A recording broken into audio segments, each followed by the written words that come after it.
ডিম ভরা ল্যাটা মাছ দিয়ে কুমড়ো শাকের ঝোলের রেসিপিটা যদি তোমরা একবার বানাও, গ্যারান্টি দিয়ে বলছি বারবার বানাবে। প্রথমে গাছ থেকে একদম নরম কুমড়ো শাক কেটে নিলাম। শাকগুলো ছোট ছোট করে কেটে পরিষ্কার জলে ধুয়ে নিলাম। কিছু আলু ও বেগুন ছোট ছোট করে কেটে ধুয়ে নিলাম।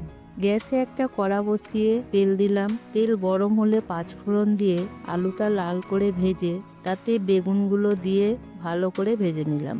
এরপর আদা বাটা দিয়ে কিছুক্ষণ নেড়ে জিরের গুঁড়ো, হলুদ গুঁড়ো, লঙ্কার গুঁড়ো এবং পরিমাণ মতো লবণ দিয়ে কষিয়ে তাতে শাকগুলো দিয়ে কিছুক্ষণ নেড়ে জল দিয়ে ঢেকে দিলাম।